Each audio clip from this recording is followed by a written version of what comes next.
रोज एक नई कहानी देखने के लिए चैनल को सब्सक्राइब करें और बेल आइकन दबाना ना भूलें। अनीता की दो बहुएं थी, बड़ी बहू काजल और छोटी बहू पायल। दो बहुएं होने के बाद भी उसे बहुओं का कोई सुख नहीं था। दोनों देवरानी जेठानी में बिल्कुल नहीं बनती थी। आए दिन दोनों के बीच बहस होती रहती, जिसके चलते अनीता ने अपने घर का बंटवारा कर दिया। ऊपर का हिस्सा देवरानी को दे दिया और नीचे का हिस्सा जेठानी को दे दिया।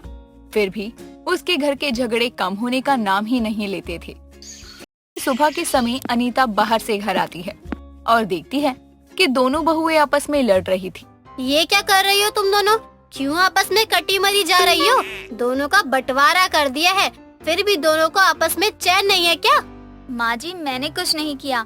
यही आपकी छोटी बहू रानी आई थी लड़ने के लिए मुझसे, वरना मुझे रोज रोज घर में तमाशा करने का कोई शौक नहीं लग रहा। क्या हुआ छोटी बहू तुझे? क्यों लड़ रही है अपनी जेठानी से? वो तेरी जेठानी है, इस बात की ही कदर कर लिया कर। अगर तू एक बात बर्दाश्त कर लेगी तो तेरी इंसल्ट नहीं होगी। माँ जी, जब मैंने ऐसा कुछ किया ही नहीं तो कोई मुझे सुनाए, ये मैं बर्दाश्त कैसे करूँ? मैंने कुछ गलत नहीं किया। इन्होंने अपने कलर छोड़ने वाले कपड़े मेरी साड़ी पर डाल दिए, उसमें देखिए कितना ज्यादा दाग लग गया है। अब इस बात पर लड़ू ना तो क्या करूँ माँ जी, ये बताइए आप। बड़ी बहू, तूने ऐसा क्यों किया? अब देख, तेरी देवरानी की साड़ी खराब हो गई, बिना बात के नुकसान हो गया। ये चीज तेरी बहुत गलत है। बड़ी होकर तू ऐसी हरकतें करेगी तो तुझसे छोटे क्या सीखेंगे? माँ जी, आप तो बस हमेशा अपनी छोटी बहू की साइड ही ले लो। अगर इसे साड़ी से इतना ही प्यार था तो अपनी चीजों का ध्यान क्यों नहीं रखती है? इसका ध्यान रखने के लिए कोई नौकर भेजा है क्या इसके माँ बाप ने? काजल की बात सुनकर पायल को बहुत गुस्सा आता है और वो अपने बगल में रखा वास काजल को मारने के लिए फेंकती है, जो कि जाकर अनीता के सर पर लगता है और वो अपना सर पकड़कर जमीन पर बैठ जाती है। सत्यानाश हो तुम दोनों का, कभी भला ना हो तुम्हारा। बिना बात के ही मेरा सर फोड़ दिया। हाय राम, ना जाने मैंने भगवान का क्या बिगाड़ा था, जब बहू के रूप में मुझे भगवान ने तुम दोनों चुड़ैलों को दे दिया। जब से मेरे घर में आई हो, मेरे घर की शांति बहुत दूर चली गई है। माँ जी, अभी भी आपको मेरी ही गलती लग रही है। वास आपकी छोटी बहू रानी ने फेंका है और चिल्ला आप मुझ पर रही हैं। थोड़ी बहुत डांट आप इसे भी दे दो। जब देखो आप दोनों में भेदभाव भी करती रहती हैं। पायल बहू, क्यों मार रही थी अपनी जेठानी को? बस यही एक चीज देखनी बची थी क्या? माँ जी, इनकी हिम्मत कैसे हुई मेरे माता पिता को कुछ बोलने की? जितना हक इनका बनता है इस घर पर, उतना ही मेरा भी बनता है। पायल और काजल आपस में लड़ने में लगी हुई थी। किसी को भी अनीता के माथे पर लगी चोट और उससे निकलता खून नजर नहीं आ रहा था। तभी उसकी पड़ोसन कमला हाथों में कटोरी लिए वहाँ आती है और अनीता के माथे से निकलते खून को देखती है। क्या हुआ अनीता? तेरे सर पर इतनी चोट कैसे लग गई? अरे चुप करो दोनों की दोनों, अंधी हो क्या आँख से तुम दोनों? तुम्हारी सास को इतनी चोट लगी है और तुम दोनों आपस में कटी मरी जा रही हो। जाने दे कमला इन दोनों देवरानी जेठानी को, मेरी तकलीफ से कोई फर्क नहीं पड़ता इन्हें तो बस अपने आप से मतलब है। इनको तुझसे मतलब हो या ना हो, लेकिन मुझे तुमसे मतलब है। चल, मैं तुझे अपने साथ डॉक्टर के पास लेकर चलती हूँ और तेरी दवा करवाऊँ। कमला इतना कहकर अनीता को अपने साथ डॉक्टर के क्लिनिक पर लेकर चली जाती है। कुछ देर बाद उसकी दवा पानी करवाकर उसे घर छोड़ने आती है। समय बीतता है, लेकिन दोनों में से किसी के स्वभाव में कोई बदलाव नहीं आता। एक दिन काजल घर के हॉल में पोछा लगा रही थी, तभी पायल तैयार होकर सीढ़ियों से उतर रही थी, जिसे देखते ही काजल पोछा छोड़कर अपने दोनों हाथों को फैलाकर उसके आगे खड़ी हो जाती है। तुम अभी यहाँ से बाहर नहीं जा सकती। मैंने अभी यहाँ साफ सफाई की है। या तो अपनी चप्पल अपने हाथ में लेकर जाओ या फिर इंतजार करो फर्श सूखने की। देखिए जेठानी जी, मैं अभी आपसे कोई बहस नहीं करना चाहती हूँ। मुझे बहुत देर हो रही है, हटिए मेरे आगे से, मुझे जाने दीजिए प्लीज। अगर तुमने अपना एक कदम भी बढ़ाया तो तुम्हारी टांगे नहीं बचेंगी, बता रही हूँ मैं पहले ही। तुम भी तो मुझे ऐसे ही रोक लेती थी जब मैं किसी काम से ऊपर जाती हूँ। आज मुझे चांस मिला है। आप मुझसे लड़े बिना एक दिन भी नहीं रह सकती है ना? आपकी वजह से हम दोनों बदनाम हैं पूरे मोहल्ले में कि ऊपर देवरानी ने कब्जा कर रखा है और नीचे जेठानी जी ने। दोनों ने मिलकर अपनी सास को बाहर निकाल दिया है। देखिए, मेरे पास टाइम नहीं है आपसे बहस करने में, मैं चली। पायल इतना कहकर काजल का हाथ हटाकर वहाँ से चली जाती है। इस बात से काजल को बहुत गुस्सा आता है और वो अपना सारा काम खत्म करके पायल के वापस आने का इंतजार करने लगती है। कुछ देर बाद जैसे ही काजल पायल को वापस आती देखती है तो इस बात से अनजान कि उसके साथ उसकी सास और उसका देवर अनिकेत भी है, वो दरवाजा बंद कर लेती है। जेठानी जी, आप ये क्या कर रही हैं? दरवाजा खोलिए, बिना बात के तमाशा मत कीजिए। नहीं खोलूंगी। जब मैंने तुमसे उस समय कहा था कि अभी रुक जाओ, मत जाओ, लेकिन तुमने नहीं सुना। अब मैं भी देखती हूँ कि मेरी प्यारी देवरानी जी तुम ऊपर कैसे जाओगी।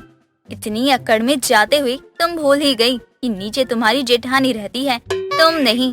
अब खड़ी रहो बाहर धूप में। भाभी आप ये क्या कर रही हो? मोहल्ले वाले सब देख रहे हैं। दरवाजा खोलिए, बहुत गर्मी है बाहर और सब लोग हंस भी रहे हैं हम पर। देवरानी जी, मुझे पता है तुम्हें सबकी आवाजें निकालनी आती हैं, और अब तुम देवर जी की आवाज निकालकर दरवाजा खुलवाने की कोशिश कर रही हो। भाभी मैं सच में आपका देवर हूँ। अब मुझे गुस्सा आ रहा है। जल्दी से दरवाजा खोलिए, मैं बहुत थक गया हूँ, वरना माँ आपको बहुत सुनाएगी। खोलिए दरवाजा।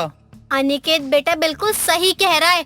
अगर तूने दरवाजा नहीं खोला तो मुझसे बुरा कोई नहीं होगा। ये ऊपर देवरानी नीचे जेठानी ने मेरा जीना हराम कर रखा है। कभी ऊपर जाने के लिए झगड़ा तो कभी ऊपर से नीचे आने के लिए झगड़ा, कभी अंदर से बाहर जाने के लिए तो कभी बाहर से अंदर आने के लिए। आज मैं ये किस्सा ही खत्म कर दूंगी। मुझे परेशान करने के चक्कर में मुझे लगता है आज जेठानी जी ही घर से बाहर हो जाएंगी। सुन लिया ना भाभी जी आपने? अब दरवाजा खोलिए, वरना मैं दरवाजा तोड़ दूंगा और कुछ नहीं होगा। बार बार अपने देवर की आवाज सुनकर और अपनी सास से ऐसी बातें सुनकर काजल डर जाती है और दरवाजा खोल देती है। तभी अनिकेत और अनीता गुस्से में घर के अंदर आते हैं। अब बहुत हो गया। तुम दोनों की लड़ाई के चक्कर में मेरे दोनों बेटे ने ये घर छोड़ दिया ताकि तुम दोनों आराम से रहो, लड़ो मत। लेकिन ये ऊपर देवरानी और नीचे जेठानी वाले लफड़े के चक्कर में आए दिन किसी न किसी बात को लेकर बहस होती ही रहती है।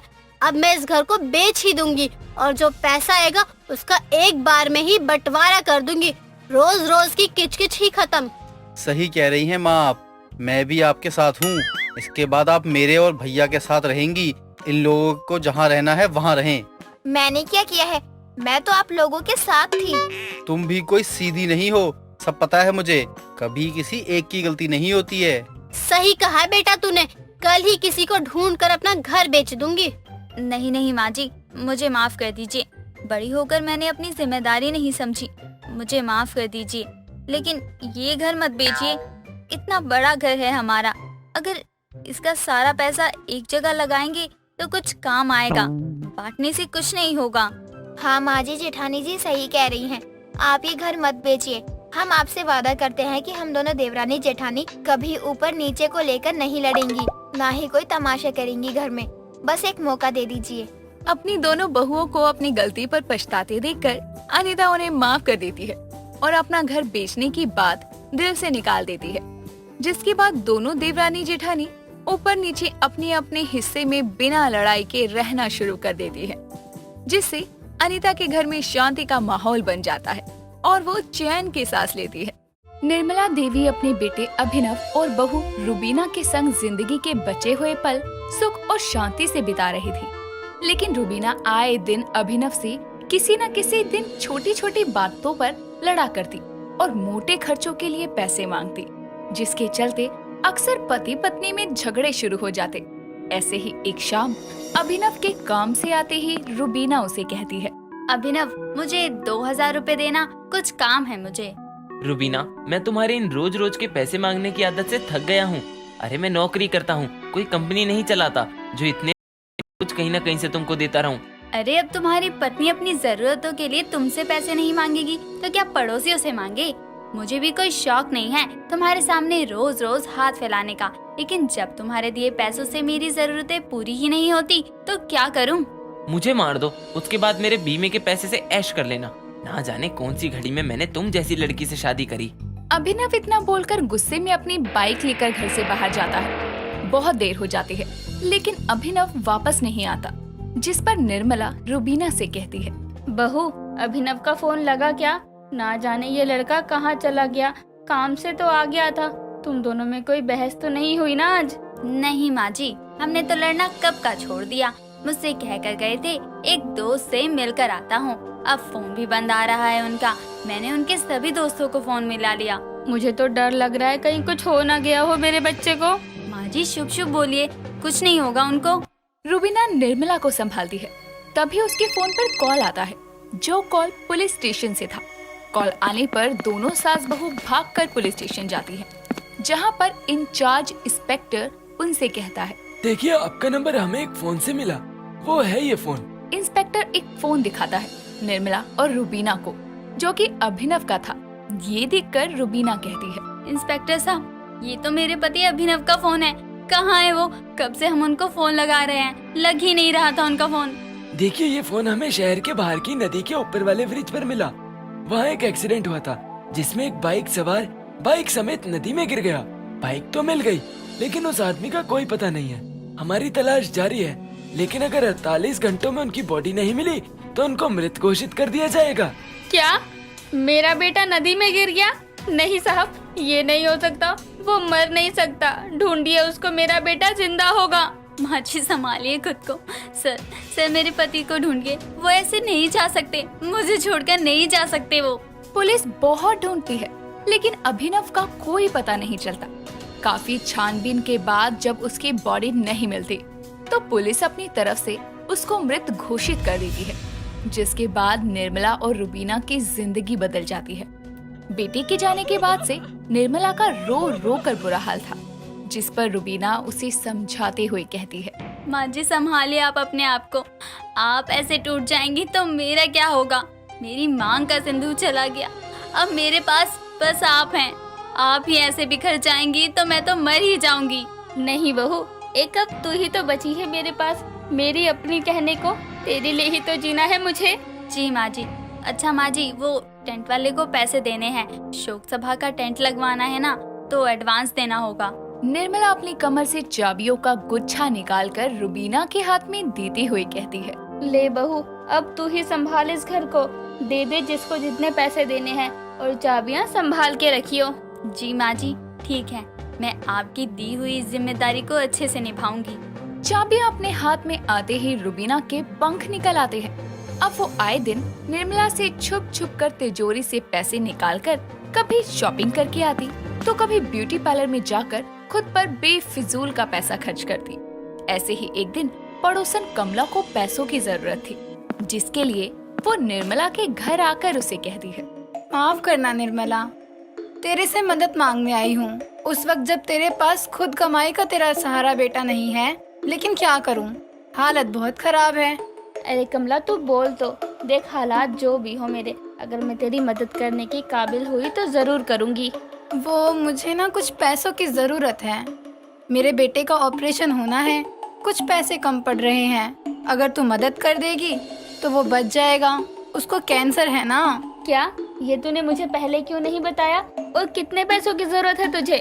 बस 1 लाख कम पड़ रहा है, अगर मदद कर देगी तो मैं तुझे जल्द ही वापस लौटा दूंगी। कैसी बातें करती है, अभी लौटाने की छोड़, बेटे का सोच। मैं देती हूँ तुझे पैसे, मैं अपने बेटे के लिए तो कुछ नहीं कर पाई, कम से कम तेरे लिए ही कुछ कर दूं। बहू, रुबीना बहू, बाहर आइयो जरा। रुबीना अपने कमरे से बाहर आकर अपनी सास को कहती है, जी माँ जी बोलिए। तिजोरी से जरा 1 लाख रुपए लेकर आ, कमला को जरूरत है। क्या 1 लाख? माँ जी आप पागल हो, एक तो आपका बेटा जिंदा नहीं है, ऊपर से आप ऐसे 1-1 लाख रुपया दान करेंगी तो हम क्या हवा खाकर जिंदा रहेंगे? बहू ये कैसी भाषा इस्तेमाल कर रही है? अरे कमला को जरूरत है, कुछ समय में दे देगी वो, और तू चुपचाप जाकर पैसे लेकर आ। मैं पैसे नहीं दूंगी माँ जी। ठीक है फिर, मैं भी अभिनव की बीमा पॉलिसी से आने वाले पैसे तुझे नहीं दूंगी।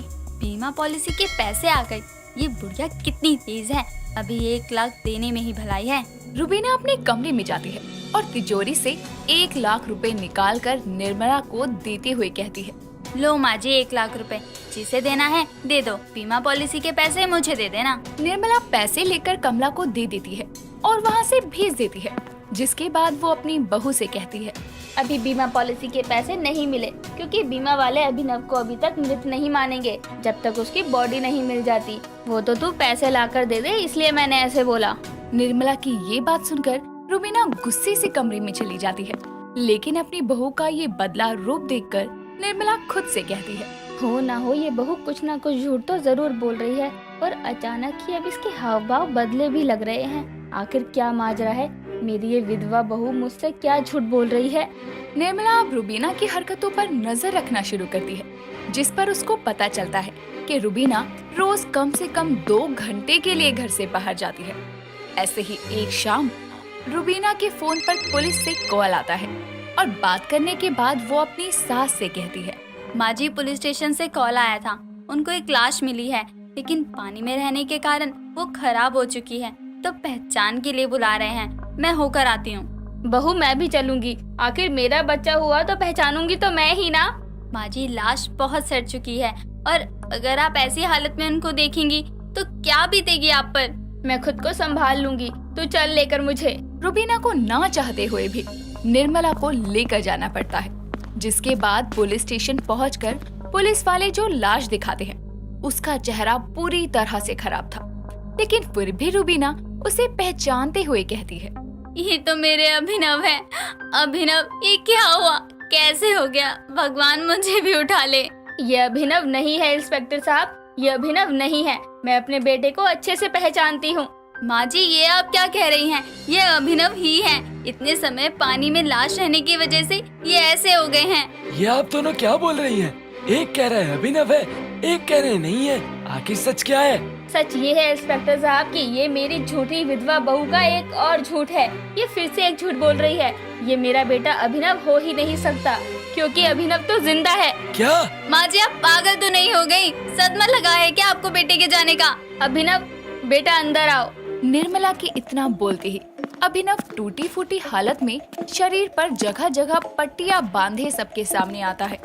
उसको जिंदा देखकर रुबीना के होश उड़ जाते हैं, जिसके बाद अभिनव कहता है, सर मैं जिंदा था, कभी मरा ही नहीं था। ये मेरी बीवी, ये सब इसका किया धरा है।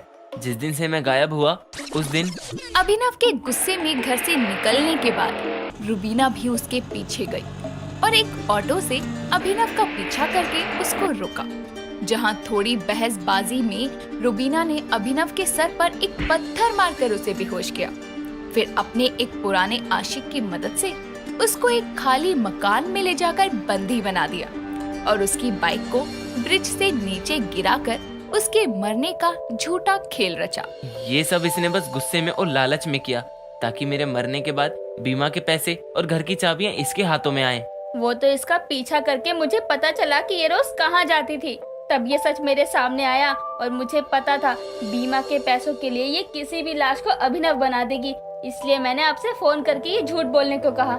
शुक्रिया आपका इंस्पेक्टर साहब, अब तक सामने है, तो कृपया कर मेरी इस झूठी विधवा बहू को डाल दीजिए सलाखों के पीछे।